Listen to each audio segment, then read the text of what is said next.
நம்மளுடைய சிஸ்டம் ஒவ்வொரு நாளும் ஒவ்வொரு மாற்றங்களை உருவாக்கி கொண்டு இருக்கிறதுன்னு முதலே சொன்னேன்.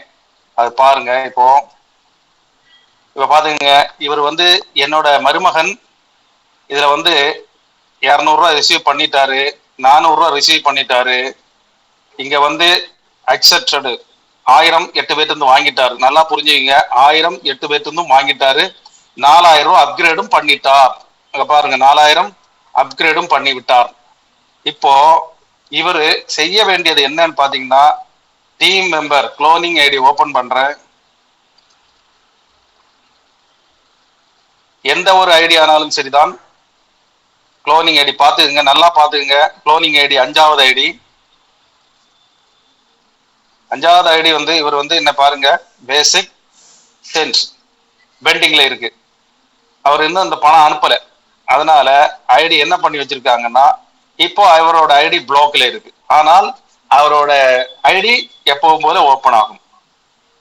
ஆனா என்ன இங்க மாற்றம் உருவாக்கி வச்சிருக்காங்க பாத்தீங்கன்னா, அதையும் காமிக்கிறேன். எந்த ஒரு ஐடி வந்து அப்டேட் பண்ணவில்லை என்றாலும் உங்க ஐடி ஓப்பன்ல தான் இருக்கும். நீங்க பாஸ்வேர்டு போட்டு எப்போது போல உங்களுக்கு என்ன பண்ணலாம், ஓப்பன் பண்ணி பார்க்கலாம். ஆனால் சிஸ்டம் என்ன செய்து வச்சிருக்கிறது அப்படின்றத பார்ப்போம். ரிசீவ் நீங்க கிளிக் பண்ணிக்கோங்க. இங்க பாருங்க, 4000 ரூபாய் அப்கிரேட் பண்ணி இருக்கிறாரு. இப்போ இங்க பாருங்க, 4000த்துல என்னென்ன இருக்கு, பிளாக்டு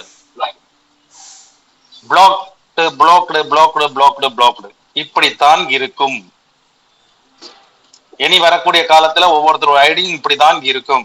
இப்ப இது மாறணும் அப்படின்னா, அந்த 5வது ஐடி குளோனிங் ஐடி அவர் ஆக்டிவ் பண்ணல, ஆக்டிவ் பண்ணணும். பண்ணிக்கிட்டு சிஸ்டத்திட்ட கூப்பிட்டு, நம்ம கஸ்டமர் கேர்ட்ட கூப்பிட்டு, நான் அப்கிரேட் பண்ணிட்டேன், என்னோட ஐடி நம்பர் இது, நான் அப்கிரேட் பண்ணிட்டேன்னா இந்த பிளாக் எல்லாம் போய் பெண்டிங் வந்துடும். சூப்பரா இல்லையா? நல்ல தகவல்னா, அருமையா இருக்குதா இல்லையா?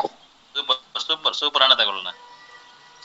இது நேற்றையில இருந்து நம்மளுடைய சிஸ்டம் அதை மாற்றி கொடுத்திருக்காங்க. யாரோட ஐடியும் பிளாக் ஆகாது.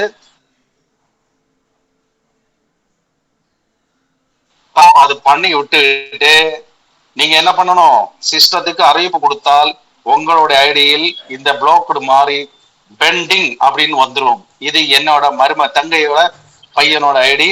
நேற்றைக்கு தான் 4வது பண்ணுனேன். இது இன்னைக்கு உங்களுக்கு காமிக்கிறதுக்கு வேண்டிய நான் இன்னும் அப்கிரேட் பண்ணாம வச்சிருக்கேன். இல்லைன்னா நான் வந்த உடனே உட்கார்ந்து அப்கிரேட் பண்ணிருப்பேன். நம்ம எல்லாருக்கும் தெரியணும் அப்படிங்கிறதுக்காக எவ்வளவு நல்லா புரிஞ்சுங்க, எவ்வளவு சீனியாரிட்டியை விட்டு கொடுத்து நம்ம டீமுக்கு, நம்ம ஆட்களுக்கு வேண்டி, நம்மளுடைய குரோர்பதிகளுக்கு வேண்டி நான் காமிச்சுக்கிட்டு இருக்கோம். என் மருமகனுடைய, என் தங்கையோட மகனோட ஐடி. அப்போ நம்மளுடைய டீம் நமக்கு ரொம்ப ரொம்ப முக்கியம். குரோர்பதிகள் நமக்கு ரொம்ப ரொம்ப முக்கியம். அப்படிங்கிறத இந்த இடத்துல நீங்க அத்தனை ஒரு உணர்வு. எந்த ஐடியில நீங்க பிளாக் பண்ணாலும் இந்த ஐடி இப்படிதான் வரும், பிளாக்டு அப்படின்னு வந்துடும். ஆனால் உங்களுக்கு இந்த இன்கம் மட்டும்தான் வருமானா, எந்த இன்கமும் வராது.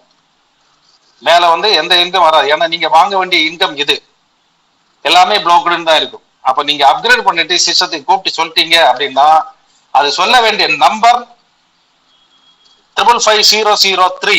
ஞாபகம் வச்சுங்க, 555,003.